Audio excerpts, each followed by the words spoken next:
I hope you are doing well. In the previous episode of the series, we discussed the base in daily life. Today we are going to discuss the chemistry of salt.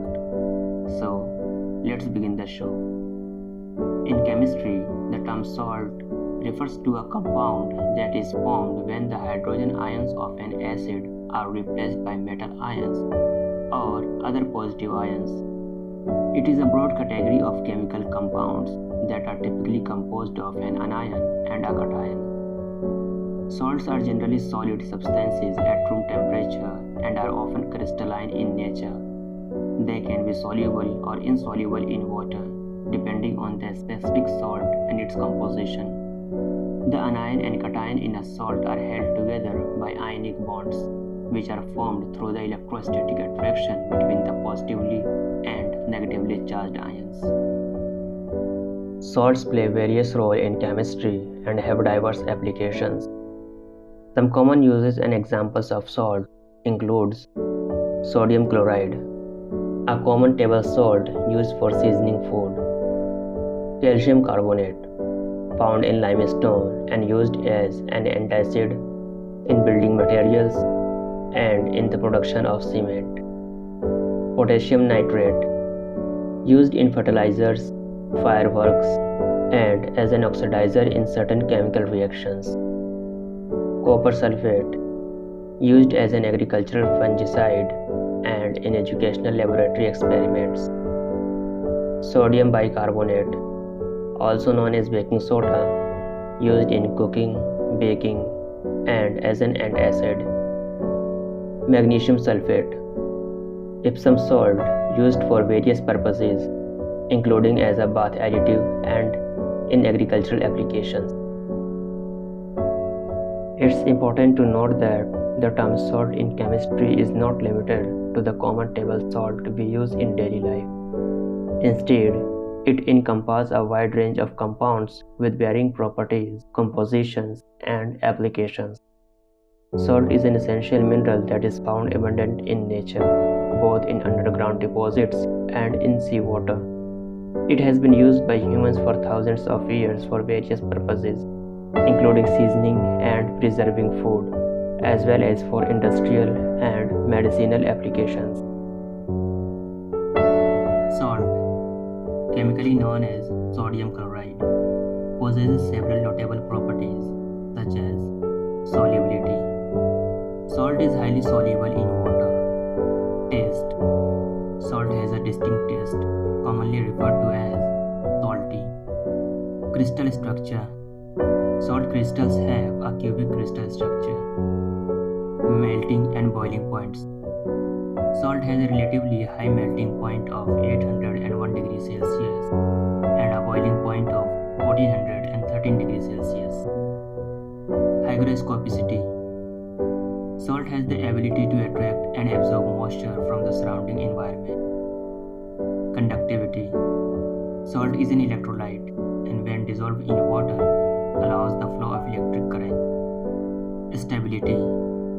Salt is a stable compound that is not easily decomposed or degraded under normal conditions. It can withstand high pressures and is resistant to oxidation. Color. Pure salt crystals are typically white, but impurities can give salt different colors. Density. Salt has a relatively high density, meaning it is heavier than an equal volume of water. The synthesis of salt typically involves the reaction between an acid and a base.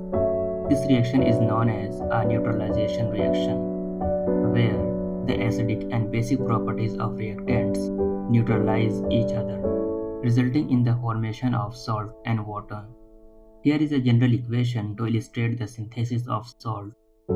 Acid reacting with base to produce salt and water.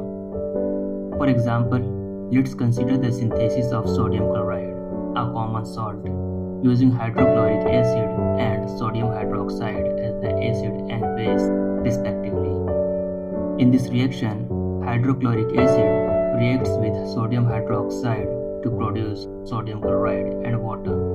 The hydrogen ions from the acid combine with hydroxide ions from the base to form water. The remaining ions, sodium and chloride, combine to form sodium chloride, which is a salt.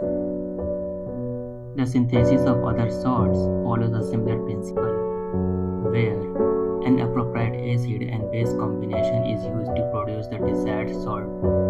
It's important to choose compatible acid and base pair that reacts to form the desired salt while avoiding unwanted reactions or side products. The reaction conditions, such as the concentration and stoichiometric ratio of the reactants, as well as the reaction temperature, can influence the yield and purity of the salt. Additionally, some salts may require specific procedures, such as crystallization or drying, to obtain the final pure product. It's worth noting that while the neutralization reaction is a common method for synthesizing salts, there are other ways to produce salts depending on the specific compound and its intended applications. Salt is formed through various geological processes that occur over a long period of time. Here are primary methods by which salt is formed. Evaporation of ancient seas. Over millions of years, as water from oceans or large seawater lakes evaporates due to heat and dry climate, the dissolved salt in the water becomes more concentrated. Eventually, the concentration reaches a point where salt crystals begin to precipitate and settle down at the bottom or along the shores of the body of the water. Deposition by saltwater lake. Salt can also form in saltwater lakes or lagoons that have no outlet to the ocean. These lakes receive water from the rivers or underground sources but lack a drainage system, causing the water to evaporate and leave behind salt deposits. Salt dome formation. Salt domes are formed when layers of salt buried deep underground become buoyant and rise towards the surface due to the pressure exerted by overlying rocks. Salt deposition in playa lakes. Playa lakes are temporary or intermittent lakes that formed in arid or semi-arid regions. When water fills this lake during rainy periods, the water can become highly concentrated with salt due to the high rate of evaporation. As water evaporates, it leaves behind the salt deposits on the lake bed. Salt can react with other elements under certain conditions. However, it's important to note that pure salt is relatively a stable compound and does not readily react with most elements at a standard temperature and pressure. It requires a specific condition or other reactive substance to undergo chemical reactions. Reaction with sodium. When metallic sodium encounters water, it reacts vigorously to produce hydrogen gas and sodium hydroxide. Reaction with acid. Salt can react with strong acids to form a neutralization reaction. Reaction with metals. In certain conditions, salt can react with reactive metals such as magnesium or aluminium to form magnesium chloride compounds. The reactivity of salt depends on the specific conditions, other substances present, and the particular element or compounds it interacts with. In general, salt is a relatively inert compound, but it can participate in reactions under appropriate circumstances. Till now, we have discussed the formation, properties, reactions, and examples of salt. That's enough for now. In our next episode, we will discuss about salt in daily life. For more information about this or any episode of the series, check out the blog. Link is in the description. We have additional contents, further readings, and transcripts of every show. We have also published our books on Amazon Kindle Publisher. We would love to see your reviews over there. Thank you for coming to the channel and watching the video. I hope you loved the show.